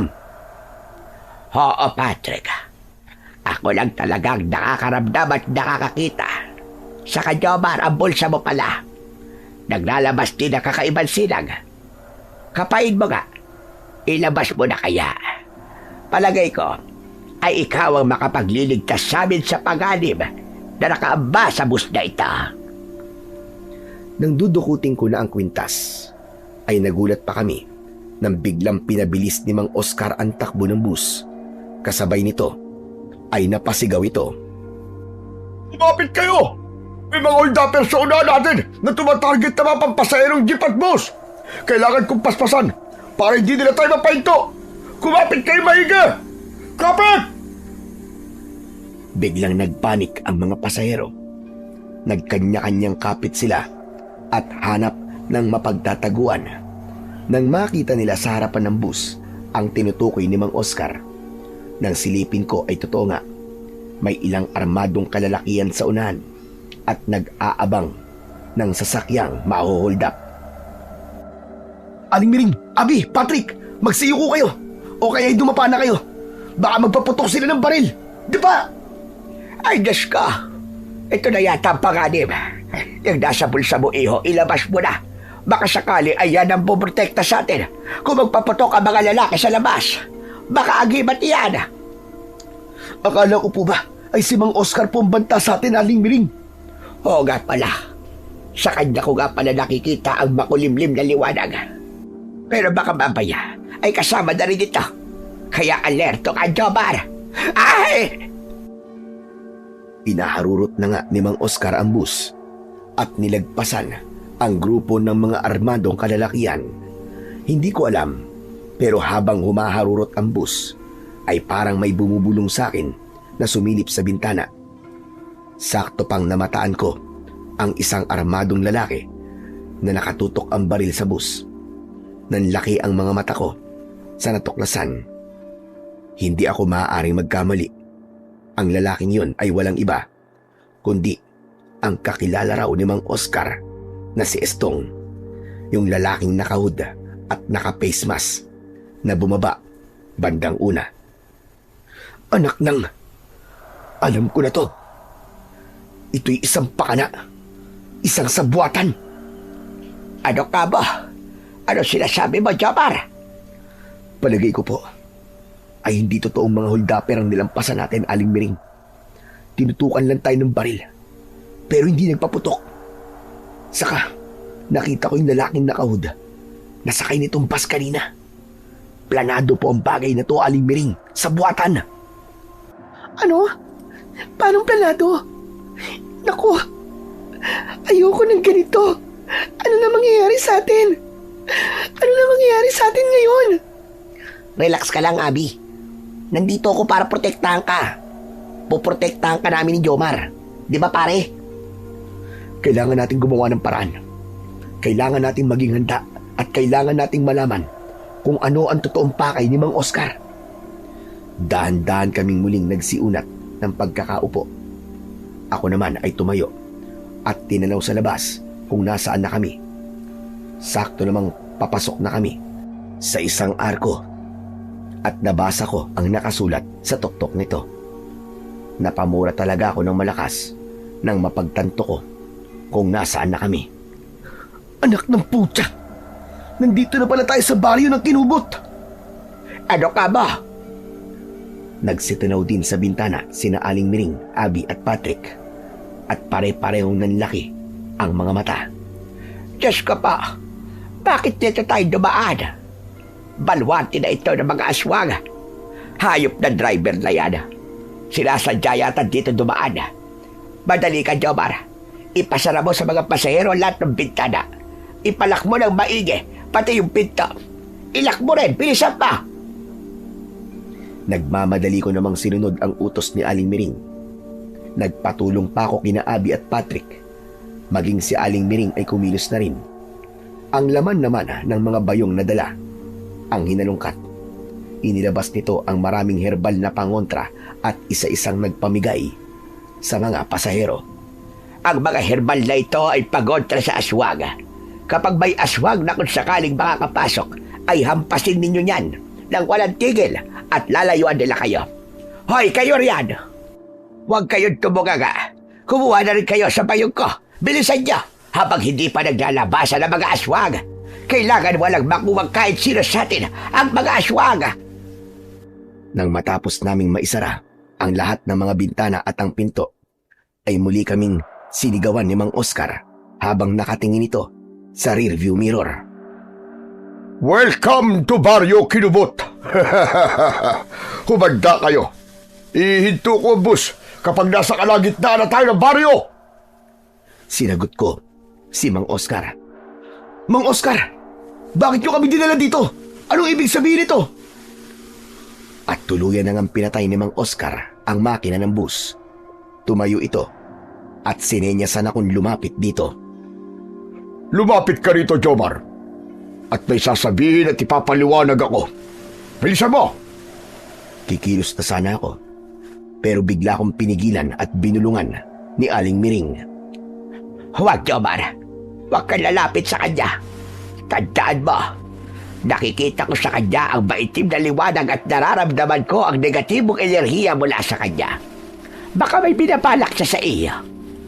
Palagay ko rin ay nararamdaman din niya ang enerhiyang taglay ng nasa bulsa mo. Ilabas mo na kasi yan. Pasimple kong inilabas ang kwintas sa bulsa ko at itinago ko sa likuran para hindi mapansin ni Mang Oscar. Pagkalabas ko naman ay gulat na gulat si Aling Miring. Teka, Jomar. Bakit parang nararamdaman ko rin dyan sa hawak mo ang enerhiya ni Popong? Ano ho, Popong? Sino naman pong Popong? Yung antingerong albularyo na pinuntahan ko at nagbigay sa akin ng herbal na mga pagontrang ipinabunbun ko ngayon. Hindi ako maaaring magkamali. Ganyan-ganyan ang enerhiyang sumisigaw dyan sa hawak mo. Pwede ko bang makita? Bahagya ko namang ibinuka ang palad kong may hawak sa kwintas para masilip ni Aling Miring. Hanggang sa nanlaki ang mga mata ng matanda. Bakit nasa iyo ang kwintas ni Popong? Paano napunta sa iyo yan? Magpapaliwanag sana ako pero naiinip nang tinawag akong muli ni Mang Oscar. Ano? Lalapit ka pa ba, Jomar? O pababayaan ko na lang kayo rito? Bilisan mo! At nagugutom na kami ay este. Ako lang pala. Nang sandaling yon, ay parang may bumubulong sa isip ko na lumapit kay Mang Oscar. Hindi ko maipaliwanag. Para bang bigla ay may alam ako tungkol sa kwintas na hawak ko. Pakiramdam ko ay bigla akong naging ibang tao. Basta ko nalang naisip na protektado ko ng malakas na kapangyarihang taglay ng kwintas. Nagtaka pa si Aling Miring nang makita kong humahakbang na papunta kay Mang Oscar. Hoy, Jomar! Sabing huwag kang lalapit sa driver. Baka biglang kuhanin yan mula sa'yo. Ang kwintas ni Popong. Huwag po kayong mag-alala, Aling Miring. Ako pong bahala. Saka tama kayo. Itong kwintas na nga na ito ang magliligtas sa atin. Hindi ko po maintindihan kung paano. Pero parang matagal ko na pong alam kung paano po paganahin ang malakas na kapangyarihang taglay ng kwintas na to. Teka, hindi kaya isa ka sa mga apo ni Popong? Kibit balikat na lang ang itinugon ko kay Aling Miring. Ramdam ko kasing pinagmamadali ako ng isip ko na lapitan si Mang Oscar. At nang sa wakas ay nakalapit na ako kay Mang Oscar, ay nakita kong bigla itong napangisi ng nakakaloko. Kapag kuwan, ay sinenyasan niya kung doon kami sa banda ng pintuang katapat lang ng driver seat. Dito na tayo. May ibubulong ako sa'yo. Makinig kang maigi. Ano po yun, Mang Oscar? Medyo inilapit ni Mang Oscar ang kanyang bibig sa tenga ko. Pero bago ito sumagot, ay napansin kong pasimple nitong pinihit pabukas ang lock ng pinto at hinawakan itong mabuti. Nang sandaling yon, ay alam ko na kagad kung ano ang binabalak nitong gawin. May bumulong muli sa isip ko ng sandaling yon. Alam ko na tuloy kung ano naman ang dapat kong gawin kontra sa balak ni Mang Oscar. Nagpatay mali siya lang muna ako saglit. Alam mo ba kung bakit dito ko pinaraan at pinahinto ang bus? Bakit po? Baluarte na po rito ng mga aswang. Oo, alam ko. At hindi totoong hindi ako naniniwala sa aswang. Narito ako para patunayan ang kanilang pag-iral. Ibig niyo pong sabihin, yun lang ang pakay niyo? Ibubuwis ninyo ang buhay niyo para lang sa naisip niyo yan? Saka bakit kailangang idamay pa po ninyo ang mga pasahero? Pambira naman kayo, oo. Hindi sa idadamay ko sila. Ililigtas din natin sila, Jomar. At alam mo ba kung paano natin sila ililigtas? Sige nga, paano, Mang Oscar? Ganito. Kaya ko pinatay ang makina ay para marinig natin sila. Kapag pinatay ko mga ilaw ng bus, maglalabasan sila sa dilim. Sa tulog sila babase para makahanap ng kanilang biktima. Kaya sabihan mo sila na huwag maingay mamaya. Teka, Mang Oscar. Bakit alam niyo yan? Sa ako na ipapaliwanag sa iyo lahat. Ang importante lang muna ay malaman mo ang kailangan mo lang munang malaman. Paano po pala natin malalabanan ng mga aswang? Ibig sabihin po ba, magdamag tayo rito? Hindi sa magdamag tayo rito. Sandali lang tayo. Ganito ang gawin natin laban sa kanila. Sumama ka sa akin sa labas. Pagkapatay ko ng mga ilaw, bawat lalapit na aswang ay papatayin natin. Ha? Nababaliw na ba kayo? Paano natin sila makikita kung madilim? Tanga! Sumisigasig ang mga aswang at mabaho sila. Sa papamagitan nun natin malalaman kung nasa malapit lang sila. Common sense lang. Kung hindi magamit ang mata, may iba pa naman tayong pandama, di ba? Ang hina mo naman pala eh. Pero wala po tayong sandatang panlaban sa kanila. Meron. Nasa compartment ng bus. Kaya kailangan talaga natin lumabas para makuha ang mga yun. May sasabihin pa sana si Mang Oscar, pero bigla siyang natigilan at nakiramdam sa paligid. Makaraan ay biglang nanlaki ang kanyang mga mata. Shh! Huwag ka munang maingay, Jomar. Sabihan mo saglit ang mga pasahero na wag na wag silang mag-iingay. Naririnig ko na ang mga singasing ng mga aswang. May ilan nang paparating. Magmadali ka. Tapos ay bumalik ka rito. At kailangan na natin lumabas at maunahan silang makuha natin sa compartment ang mga sandatang gagamitin natin laban sa kanila. Hindi ko maintindihan, pero mukhang nagsasabi naman na totoo si Mang Oscar. Parang naririnig ko nga ang mga singasing ng mga aswang na papalapit. Kaya naman, ay apurahan kong pinuntahan sina Aling Miring, Abby at Patrick para sila ang utusan kong bahala nang magsabi sa ibang mga pasahero. Kailangan ko kasing balikan kagad si Mang Oscar para isagawa ang dapat isagawa. Aling Miring, Abby, Patrick, wag na wag muna kayong gagawa ng kahit na anong ingay. May paparating ng mga aswang. Tahimik niyong sabihan ang lahat ng mga pasahero. Magmadali kayo. Oras na patayin ni Mang Oscar ang ilaw ng bus, ay tahimik na dapat ang lahat. Teka, Jomar. Yun ang bilin sa'yo ng driver. Opo. Ewan ko ho kung bakit may bumubulong sa isip ko na wag maniwala sa bawat sasabihin niya. Pero kunwari na lang po muna nating sundin. Yun naman po ang bulong sa akin eh. Ano ka ba? May bumubulong sa isip mo? Opo. Hindi ko nga po maintindihan kung paanong ganun eh. Aha! Alam ko na, Jomar. Baka yung hawak mong kwintas ni Popong ang bumubulong sa iyo. Noon ko lang napagtanto na posibleng ganun nga. Baka yun ang epekto ng gumapang sa katawan ko na init na nagmula rito. Kung ganun, ay makapangyarihan nga po talaga ang kwintas na to, Aling Miring. Aba, oo naman. Makapangyarihang antigero si Popong. Mabuti na lang talaga at napunta sa iyan. Dahil kung hindi, ay paano na kaya tayo ngayon? May sasabihin pa sana ako kay Aling Miring, pero bigla na akong tinawag muli ni Mang Oscar. Kaya naman, ay nagmadali na akong binalikan siya. Pero bago ko siya binalikan, ay binilinan ko muna si Aling Miring. Sabihan niyo po lahat, Aling Miring, na wag silang lalapit sa mga bintana, ha? Hanggat maaari po, ay yumuko muna sila o kaya ay pumwesto na lang po muna kayo lahat sa lapag sa gitnang daanan ng bus. Ganun na nga ang ginawa ni Aling Miring. Pero maliban dun, ay inutusan na rin niya ang mga pasahero na maglagay ng mga halamang pangontra sa aswang doon sa bawat bintana. Pagkabalik ko naman kay Mang Oscar, ay nakita ko siyang hindi mapakali. Marahil ay dahil sa paparating na mga aswang. Kaya lang ay napansin kong iba naman ang nababasa ko sa mga mata nito. Hindi na naman akma sa ikinikilos niya. Nasabihan ko na sila, Mang Oscar. Kita niyo naman, wala na kayong maririnig kahit na anong ingay. Takot na takot din po sila. Ayos. Ngayon naman ay humanda ka na sa paglabas natin. Pagkapatay ko ng ilaw, ay bubuksan ko na kagad ang pinto.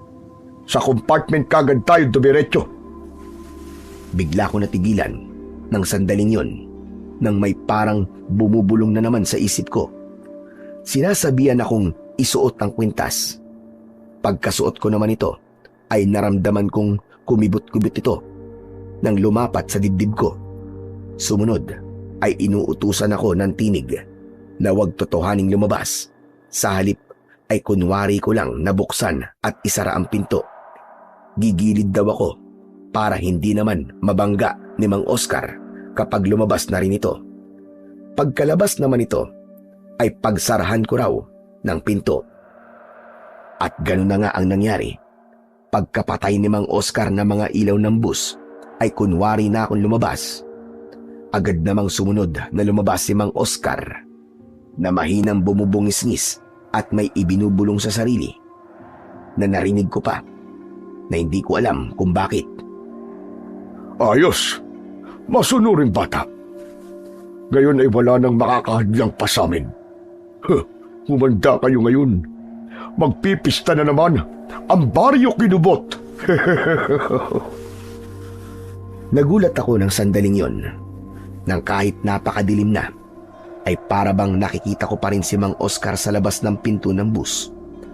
Unti-unti siyang nagbago ng anyo mula sa pagiging isang tao tungo sa pagiging isang napakapangit at napakabangis na aswang. Gumaspang at bumuhaghag ang tubo ng kanyang mga buhok. Nagkulay pula ang kanyang mga mata. Humaba at tumulis ang kanyang mga kuko sa mga daliri ng kanyang mga kamay.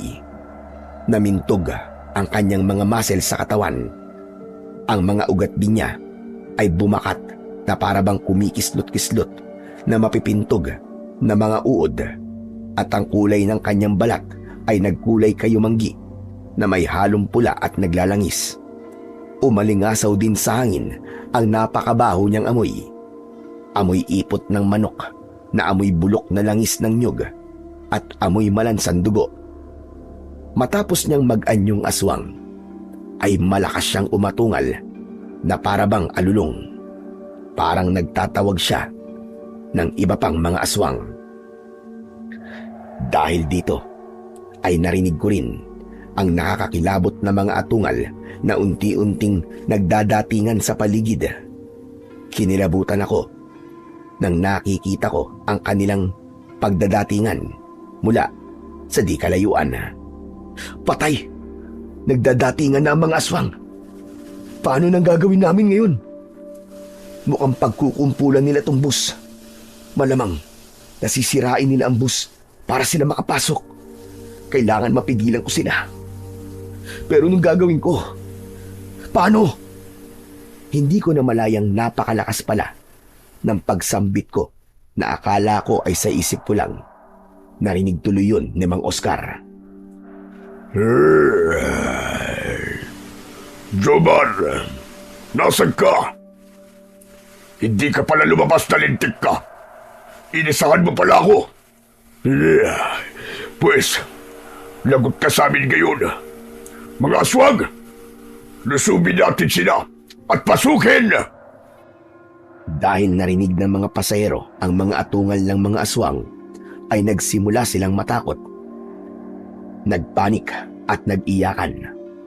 Dahil naman dun ay lalong umatungal ang mga aswang na halatang mga galit na galit at atat na atat. Ako naman ay siniguro kong nakalak na maigi ang pinto ng bus sa may driver seat. Tinablan na rin ako ng pagpapanik ng sandaling yon. Hindi ko mapigilan ang panginginig ng mga kalamnan ko. Ano nang gagawin ko ngayon? Ano na? Paano namin matatakasan ang mga aswang na to? Anong gagawin ko?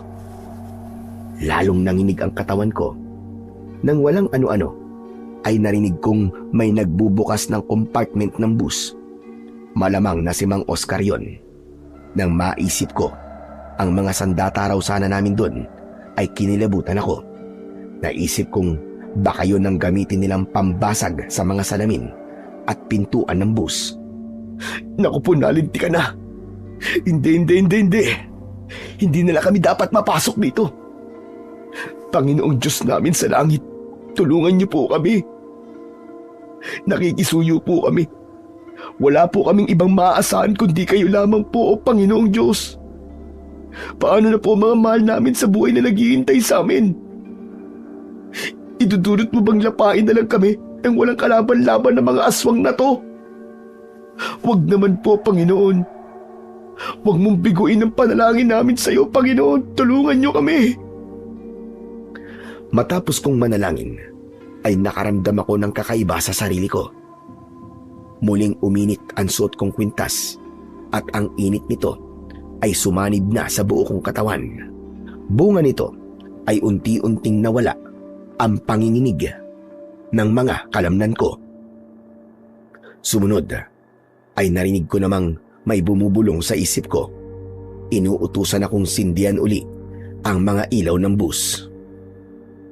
Pero lalo kaming makikita ng mga aswang at lalong matatakot ang mga pasahero kapag nakita nila ang mga aswang. Ngunit sabi ng tinig ay basta sundin ko lang daw.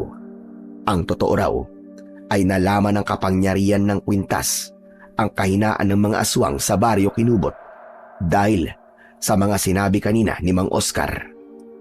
Ang mga yun daw ay pawang kasinungalingan. Ang totoo raw ay takot daw ang mga aswang sa liwanag sa gabi. Kapag madilim ay nakikita nila ang mga bagay ng malinaw, pero kapag may liwanag ay mistula naman daw silang bulag. Kaya naman ay kinapako ang switch ng ilaw ng bus. Pero pagpindot ko nito ay para namang ayaw nang gumana. Inulit-ulit ko pa ang pagpindot pero wala pa ring nangyari. Hanggang sa narinig ko na lang na may nagsisimula ng mabasag na mga bintana na salamin kasabay ng nakakatakot na mga atungal ng mga aswang. Sige mga aswang, sirain ninyo mga bintana at pasukin niyo sila. Magpiesta tayo ngayong gabi. Wala tayong ititirang kahit isa sa kanila. Diyos ka pa, nasaan na ba si Jomar? Lumabas na rin ba talaga siya? Diyos ko, sabi ko na nga ba, inisahan siya ng driver na aswang pala. Paano gagawin natin, Abi, Patrick? Diyos ka, dito na yata tayo mamamatay. Nanang ko po. Patrick, anong gagawin natin? Protektahan mo kami. Kalma lang kayo, Aling Miring, Abi. Para makapag-isip tayo ng mabuting paraan. Teka, Aling Miring, talaga bang matala ba mga herbal na pangontrang inilagay natin sa mga bintana? Bakit nagagawa pa rin nilang sirain ang mga bintana? Matala ba mga pangontrang inilagay natin? Kaya lang, ay hindi sila naiilawan o naliliwanagan. Hindi sila matalab kapag madilim dahil ang pangontra ay kampo ng liwanag. Patrick, gumapang ka papunta sa driver's seat at hanapin mo ang switch ng ilaw. Kailangan masindihan ulit ang mga ilaw. Ano pang hinihintay mo, Patrick? Dali na. Sundin mo lang sinabi ni Lola Miring. Kahit napakadilim, ay nakikita ko naman ang mga nangyayari. Nakikita kong papunta sa direksyon ko si Patrick. Nakita ko ring ang ibang aswang ay nagsisimula ng umakyat sa nabasag na mga bintana. Kaya naman ay nagmamadali akong salubungin si Patrick. Patrick, huwag mo nang tangkaing sindihan pa ang ilaw dahil ayaw nang gumana. Bumalik ka na sa pwesta mo at hilahin mo sina Aling Miring at Abi pailalim sa mga upuan. Nagsisimula ng mag-akyatan ng mga aswang. Bilisan mo! Jomar, ikaw ba talaga yan? Akala ko ba'y nakalabas ka na? Ako nga to, Patrick. Inisahan ako ni Mang Oscar. Hindi ako totoong lumabas. Isa ring aswang si Mang Oscar. Ibinulong sa akin itong kwintas ko. Kaya sige na, bilisan mo na. Puntahan mo na sila Aling Miring at Abi. Napakapa ako bigla sa kwintas na suot ko nang hindi ko namamalayan. Sukat naman noon ay bigla itong umilaw. Nalantad tuloy ang mga aswang at natigilan. Umatungal ang mga ito na galit na galit. Narinig ko rin ang bulong ulit sa isip ko at ipinaliwanag kung bakit umilaw ang kwintas.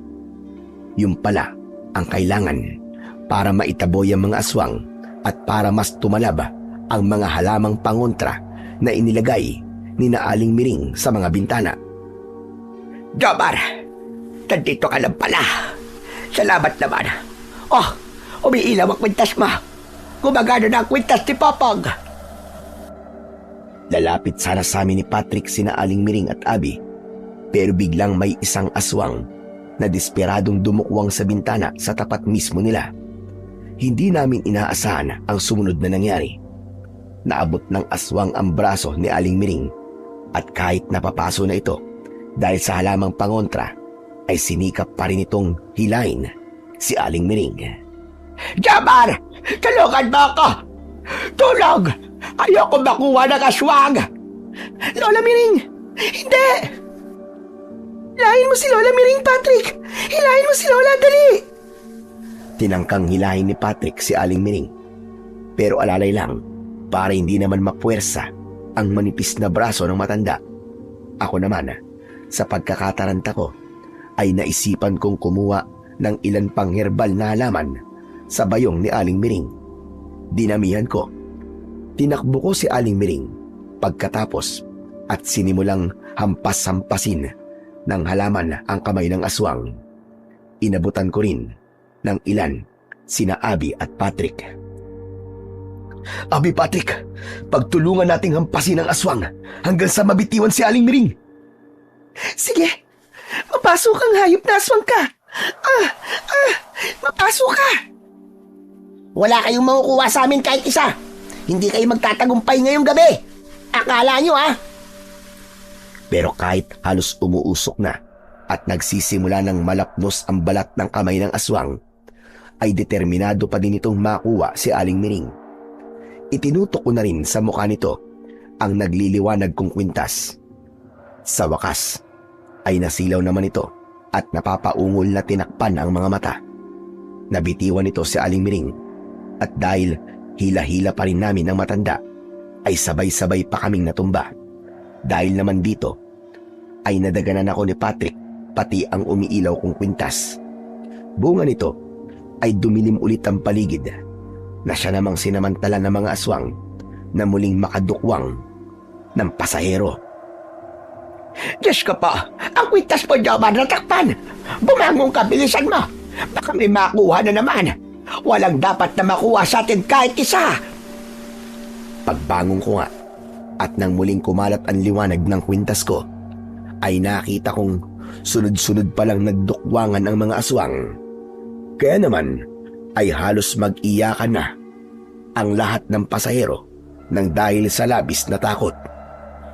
Kumuha kayo ng mga pangontra at pagtulungan natin silang hampasin! Bilisan nyo! Diyos ko po, paubos na mga herbal ko, Jomar. Paano na yan?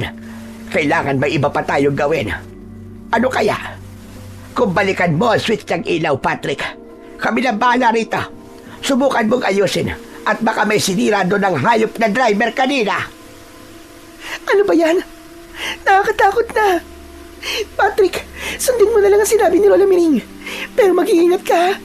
Huwag mong hahayaang makuha ka ng mga aswang. Maya-maya, sa isang basag na bintana ng bus na katapat ko, ay lumitaw ang nakakatakot na muka ni Mang Oscar. Galit na galit itong nakatitig sa akin. May kwintas ng antingero ka pala, Jomar ka. Pues, humanda ka sa gagawin ko ngayon. Hindi nyo kami matatakasan ngayong gabi. Hindi na kayo sisikatan pa ng umaga. Aswang ka pala, Mang Oscar. Nagpapanggap ka lang pala. Pero hindi kami natatakot sa inyo. Nagtitiwala ako sa Panginoong Diyos na hindi niya pababayaan ang mabubuti. At naniniwala akong walang kasamaan ang nagtatagumpay sa huli. Hindi totoo may Diyos taga. Dahil kung meron, sana sa una pa lang ay hindi na kayo humantog sa ganito. Mas totoo ang demonyo. Heto kami, mga kampoy niya ng kadiliman. Kami ang mag-ahari ngayong gabi. Pagpipiestahan namin ang inyong mga dugo at laman. Magkakaalaman tayo ngayong gabi kung gaano katotoo na may Diyos. Sa palagay mo, bakit may kwintas ako ng antingero? Sige nga. Dahil nanalangin ako sa kanya bago tayo bumiyahe, na iadya ang biyahe sa anumang panganib at sa kasamaan. Ililigtas kami ng Panginoong Diyos ngayong gabi sa pamamagitan ng kwintas na ito. Tama si Jomar. Kaming lahat dito ay nagdasal nung una. Kaming lahat ay kampi sa Panginoong Diyos at ikaw lang na demonyo ka ang masama sa bus na ito. Aba, ang tapag mong matandang hukluban ka. Hindi niyo ba nakikita na marami kami? Oras na makapasok kami sa loob ng bus ay katapusan nyo na. Mga aswang, magpakabangis pa kayo lalo. Lalapain natin lahat ng mga animal na ito. Dumagundong ang sabay-sabay na pag-atungal ng mga mababangis na aswang na nagpakilabot sa aming lahat sa loob ng bus. Ang totoo, lalo silang bumangis at naging porsigido. Nagulat na lang kami nang isa-isa nang may mga nadudukot sila palabas ng bintana. Umalingaw-ngaw tuloy ang sigawan ng mga kasama naming nakuha. Maging sina Abby at Aling Miring ay napasigaw. Jomar! May mga nakuha na! Tulungan mo sila! Bawiin mo sila, Jomar! Diyos ka pa, o Panginoong namin Diyos sa langit, iligtas mo po sila. Jomar, ano na? Pagadain mo na kapangyarihang taglay ng kwintas ni Papang. Bilisan mo at baka lahat tayo ay magsunod-sunod na nilang makuha. Hindi ako makakapayag. Ayoko malapa ng aswang. Nang puntong yun, ay parang wala naman akong maisip na gawin para tulungan ang mga nakuha ng aswang. Para bang biglang nabablangko ang isip ko sa pagkagulat sa nangyari. Hanggang maya-maya pa, ay parang may naririnig ako mula sa malayo na parang maraming tao. May nakikita rin akong liwanag ng apoy na paparating. Napaturo pa nga ako sa direksyon nito sa salaming bintana, kung kaya napalingon din sina Abby at Aling Miring. Teka, parang may mga paparating na may dalang sulo. Tignan nyo, ayun oh. Nasaan? Diyos ko! Mga tao kaya ang mga yon? Mukhang mga tao nga po, Lola Ming. Naku, kailangan nilang malaman na narito tayo. Humingi tayo ng tulong sa kanila. Pero nagulat naman kami nang biglang dumukwang si Mang Oscar at tinangka akong sunggaban. Dahil sa bilis niya at pabigla ang ginawa, sinubukan ko naman sanang umiwas. Pero nahawakan at nahatak pa rin niya ako. Jomar! Diyos ka pa, Abby! Ang herbal na halaman! Hampasin natin ang aswang na driver na yan para mabitiwan niya si Jomar! Bilisan mo! Pero hindi nagpadaig ang aswang na si Mang Oscar. Ibinuhos nito ang buong lakas para tuluyan akong mailabas sa bintana. Ramdam na ramdam ko ang hapdi ng balat kong dumadausdos sa nakausling mga bubog ng basag na salamin ng bintana. Ramdam na ramdam ko rin ang pagkapunit ng balat ko. Napakarahas din ng paghugot sa akin ni Mang Oscar at hindi ko inaasahan ang sumunod niyang ginawa. Sinadya niyang ipadaan ang leeg ko sa isang nakausling bakal sa bintana. Ano pat nakalawit ang suot kong nagliliwanag na kwintas. Napigtas ito at bumagsak sa semento. Saka malas-malasan pa, gumulong pa ito pailalim sa bus, kung kaya ang liwanag nito ay natakpan. Nakuha si Jomar, Lola Miring. Tapos parang nalaglag pa ang kwintas niya. Diyos ko, paano na tayo nito? Mamamatay na tayong lahat. Nang nasa labas na ako, ay sinakal ako ng malakas ni Mang Oscar sa leeg at iniangat ako sa ere. Bumaon ang matutulis niyang mga kuko sa balat ng leeg ko. Naramdaman ko kagad ang pag-agos ng malapot kong dugo.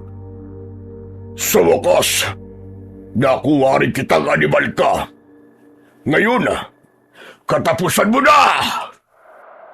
Wag! Wag, Mang Oscar! Wag! Maawa ka sa akin! Maliit pa ang mga anak ko. Paano sila kapag nawala ako? Ako nang ang inaasahan ng pamilya ko. Maawa ka! Wala akong pakialam sa pamilya mo, animal ka. Saka isusunod din namin silang lapain. Hindi uso ang maawa sa aming mga aswang. Wag! Wag, Mang Oscar, wag! Maawa ka! Iniangat ni Mang Oscar sa ere ang isang kamay nitong may matutulis at matatalas na mga kuko. Wawak-wakin na sana niya ang dibdib ko nang biglang may nag-aapoy na sulo na lumipad sa may likuran nito at nasapul ito sa likod. Biglang nagliyab ang likuran nito at nanginig ang buong katawan. Dahil naman dito ay nabitiwan ako ni Mang Oscar. Sinamantala ko naman yon para kunin ang nalaglag kong nagliliwanag na kwintas sa ilalim ng bus. Pagbaling ko ay nakita kong nakikipagrambulan na ang mga aswang sa isang grupo ng mga kalalakihang may dalang mga sulo. Malangis na mga latigo, matatalas na mga itak, palakol, sibat at kung ano-ano pang sandata ang dala nila. Isang bagay ang nagpamangha sa akin nang makita ko kung sino ang nangunguna sa kanila. Walang iba kundi ang matandang lalaki na nakita ko sa terminal ng bus na nakalaglag ng kwintas. Mga kasama, sige! Lipunin ang lahat ng mga aswang! Alam na natin ang kahinaan nila. Huwag ninyong hayaang mamatay ang mga dala ninyong sulo. Sabuyan niyo sila ng gas at silaban! Bawat isa pala sa kanila ay may mga dalang mga galon ng gaas. Nang marinig yun ng mga aswang, ay talaga namang natakot sila. Tinangka nilang magsitakas. Pero ang iba sa kanila ay nasabuyan pa rin ng gaas at nasilaban. Tumakbo silang nagliliyab ang mga katawan at umaatungal ng malakas dahil sa pagkapaso. Maging si Mang Oscar na nagliliyab na rin ng katawan ay nasabuyan din. Pero habang tumatakbo ito, ay pasigaw pa itong nagsasalita. Animal kang matanda ka! Ikaw rin, Jomar! Babalikan namin kayo! Hindi namin kayo titigilan! Pero sa kamalas-malasan ni Mang Oscar, hindi niya na nagawang makalayo pa, sapagkat ng sandaling yon ay talagang nalalapnos na ang kanyang balat. Bigla na lang siyang natumba at nagkikikisay sa lupa habang umaatungal. Nilapitan ito ng matandang noon ay alam ko ng si Mang Popong na sinasabi ni Aling Miring na isang matinding antingero. Ikaw ang animal kang aswang ka! Sa lagay mong yan ngayon, huwag ka nang umasang mababalikan mo pa kami. Ngayon pa lang ay sisiguraduhin kong magiging abo ka. At kahit pa magiganti ang mga kalahi mo sa susunod, nakatitiyak akong madali na lang namin silang matatalo. Alam mo ba kung bakit? Dahil nalaman ko na sa pamamagitan ng medalyong ko ang kahinaan ninyo. Sa gabi ay takot kayo sa apoy at liwanag dahil mabubulag kayo sa mga ito sa katagalan. Hala mga kasama, sabuyan niyo pa ng gas ang demonyong ito! Umalingaw-ngaw ang nakakarinding pag-atungal ni Mang Oscar ng gabing yon habang patuloy na nasusunog. Ako naman ay nilapitan ko si Mang Popong. Nang makita naman ako nito, ay nakangiti at patango-tango akong sinalubong. Aha! Ikaw pala ang lalaking nakapulot ng makapangyarihang medalyong ko. Ngayon ay alam ko na kung bakit bigla na lang yung nahulog mula sa akin. Dahil ikaw pala ang susi para malaman ko ang matagal ko nang hinahanap na kahinaan ng mga aswang sa liblib na baryong ito. Sinagot ng Panginoong Diyos ang kahilingan ko sa pamamagitan mo. Tatang, kayo ho ba si Mang Popong? Oo, ako nga. At wala nang iba. Isa kong albularyo at isa ring magiting na antingero. Naku, salamat po't dumating kayo. Kung hindi po, malamang nalapa na po kami lahat ngayong gabi.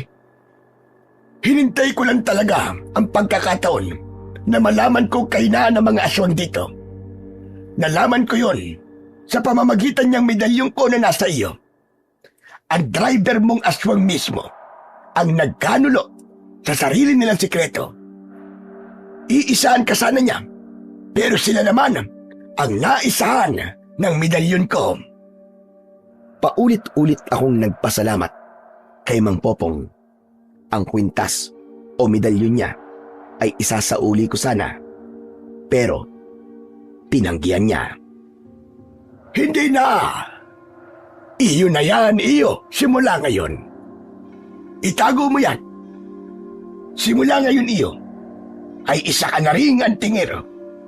Magiging magkatuwang tayong dalawa sa paglaban sa mga aswang sa susunod.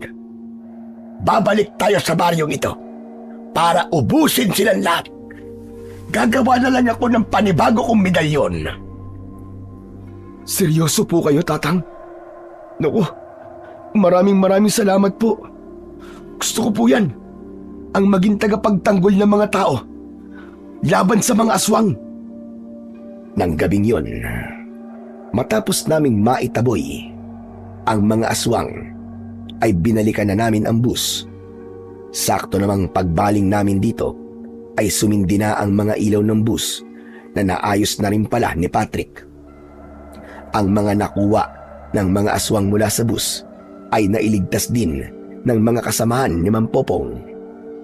Sa kabutihang palad ay walang isa man sa amin ang nalapa o napatay.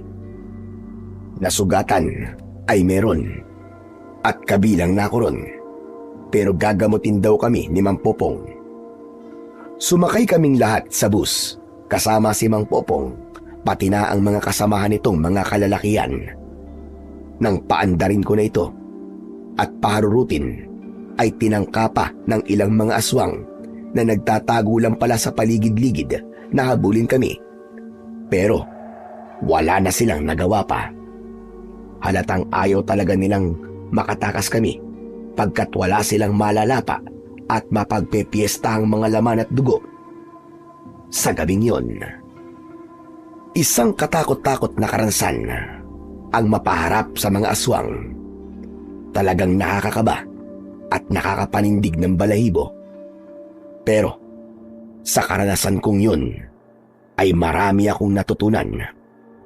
Napakahalaga na may pananampalataya tayo sa Panginoon at palaging nagdarasal na iligtas tayo sa bawat sakuna o kapahamakang darating. Kung hihilingin natin sa Panginoong Diyos ang para sa ating kaligtasan, handa siyang maglaan ng maraming paraan hanggat taimtim tayong nananalangin sa Kanya at sumasampalataya sa Kanyang pangalan. Ang kasamaan ay tuso.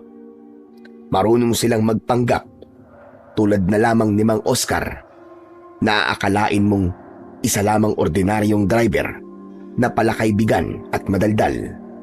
Yung pala ay may lihim na itinatago at balak na lagim na ihahasik pagsapit ng dilim.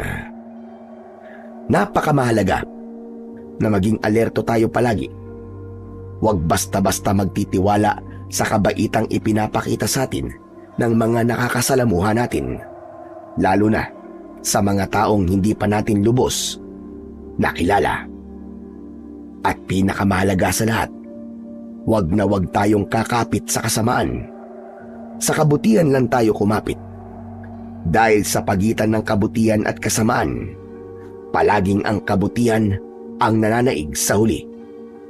Walang kasamaan ang totoong nagwawagi.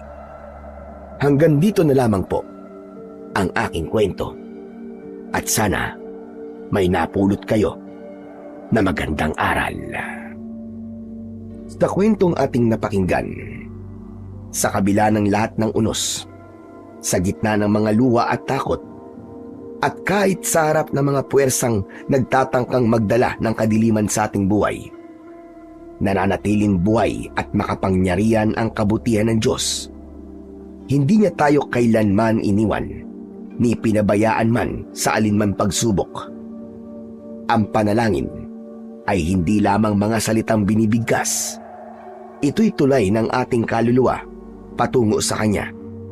Sandatang espiritual laban sa anumang panganib at ilaw na tumatanglaw sa pinakamadilim na gabi.